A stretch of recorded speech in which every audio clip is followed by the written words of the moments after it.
안녕하세요. 저는 숙명여자대학교 심리치료대학원에서 학생들에게 놀이치료를 가르치고 있는 최진희입니다.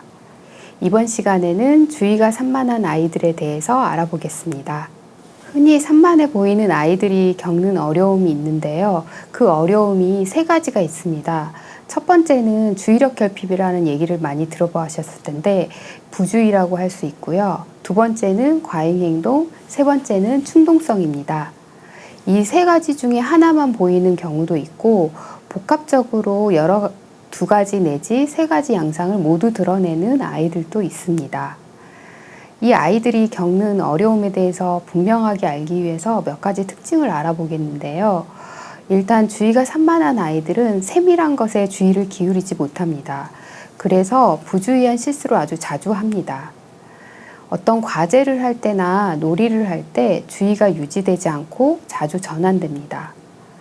그리고 누군가가 얘기를 하면 그 말을 귀 기울여 듣지 않는 것처럼 보입니다.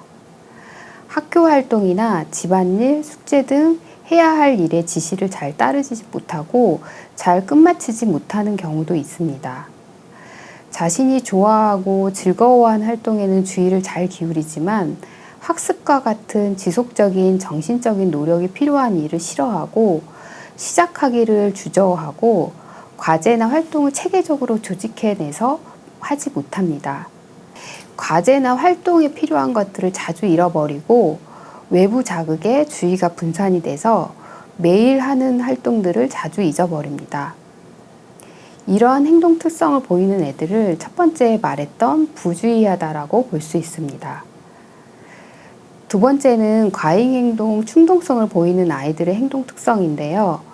가만히 앉아있기 어려워하고 손발을 계속 움직입니다.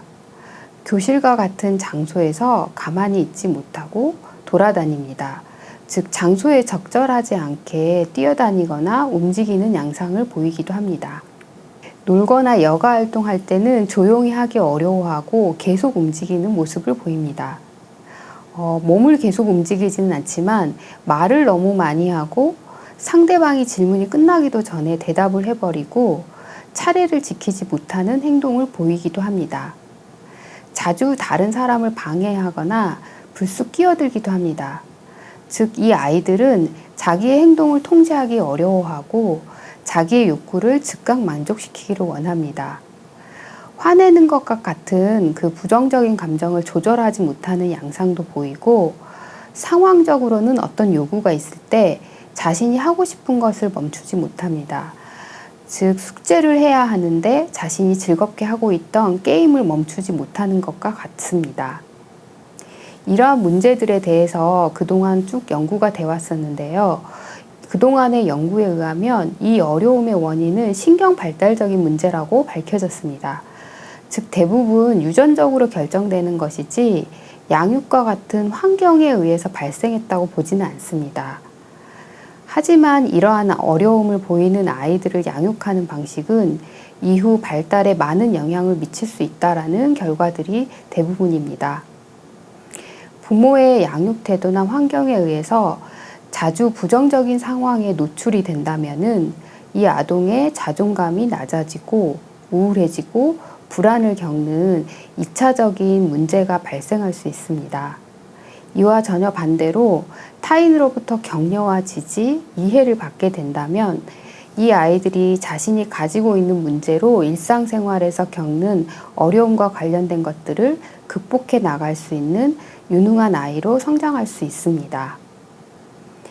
또한 주의력 문제로 인해서 어려움을 줄여주는 효과적인 적응 전략도 터득해 나가서 이 아이들이 이후 적응에 훨씬 유리해집니다.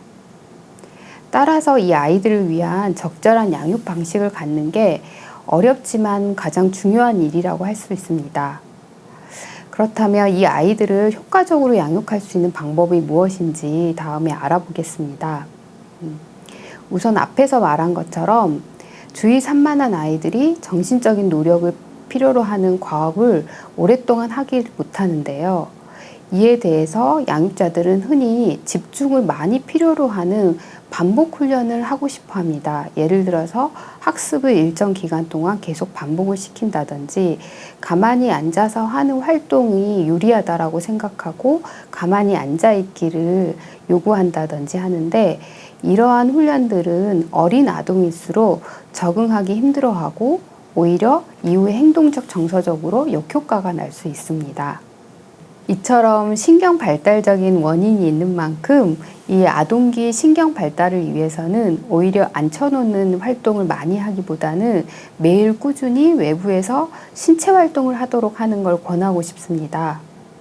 또한 이 아이들에게는 부주의한 실수가 반복되곤 하는데, 이것을 몇 차례 알려주고도 시행착오를 했음에도 또 그 문제를 보이는 경우가 많아서, 때로는 양육자들은 이 아이가 의도적이라고 생각하기도 하고 그저 말을 안 듣는 아이라고 생각하는 경우가 많습니다. 이에 대해서 지시를 따르지 않는다거나 서투르다고 아이를 비난하거나 처벌하지는 않으셔야 합니다. 반복적인 연습과 시행착오가 더 많이 필요한 아이들임을 기억하셔야 됩니다. 그래서 이 아이가 실수가 있을 때, 무엇인가를 해내지 못했을 때 이것을 언어적으로 잘 알려주시고, 양육자가 해결해 주는 것이 아니라 아이 스스로 책임을 가지고 실수를 만회할 수 있도록 도와야 합니다. 앞에서 말한 반복되는 일상적인 활동이나 과제를 자주 잊어버리는 경우, 그리고 자신이 원하는 재밌는 활동을 하기 위해서 그 활동을 해야 할 활동을 자주 미루거나 잊곤 한다고 했는데, 이 아이들한테는 스케줄을 일관되게 실천할 수 있도록 양육자랑 아이가 함께 계획하는 것이 필요합니다. 물론 이거를 실천한다고 해서 이 아이들이 1년 이내에 빠르게 실천 습관이 형성된다고 할 수는 없습니다. 이 실천이 잘 되지 않더라도, 습관이 잘 형성되지 않더라도 반복적으로 해나가는 꾸준함이 필요합니다. 물리적 환경에 대해서 말씀드리고 싶은데요. 이 아이들이 있게 되는 물리적 환경, 즉 아이가 사용하는 방은 단순하게 구성하는 것이 좋습니다. 과제를 하거나 활동을 할 때 집중을 흐트리지 않는 데 도움이 된다고 합니다. 지나치게 많은 놀잇감이나 책들로 채우지 말고 아이가 스스로 쉽게 정리할 수 있는 장소나 상자를 마련해 두는 것도 또한 도움이 됩니다. 이 아이들이 하고 있던 활동을 중지해야 할 때나 하고 싶은 걸 즉각적으로 원하면서 심하게 때를 쓰거나 화를 내는 등의 감정적인 동요를 보이는 경우가 굉장히 많은데요. 이에 대해서 양육자는 같이 화를 내게 되는 경우가 많습니다. 화를 내면서 아이를 훈육하거나 감정적으로 대어서 아이를 비난하고 공격적인 말을 하는 것은 이 자녀가 이후에 감정 통제를 하는데 매우 좋지 않습니다. 양육자가 감정적인 방식으로 훈육하지 않는 것이 일단 중요하고요. 아동에게 제한하는 것에 대해서, 하지 말라고 해야 되는 것에 대해서는 화를 내지 않으면서 단호함과 엄격한 태도를 가지고 해야 합니다. 또한 아이에게 적용하는 제한은 일관성을 유지하는 것이 필요합니다. 이 아이들은 끊임없이 매달리며 하기를 요구하기 때문에 이 일관성을 유지하는 게 굉장히 어려운데요. 이것을 양육자께서는 반드시 지켜야 되는 원칙으로 유념하시면 좋겠습니다. 지금까지 얘기 드린 양육 팁에서 가장 중요한 것은 부모님께서 인내를 가지고 꾸준하게 실천해 가시는 것입니다. 들어주셔서 감사합니다.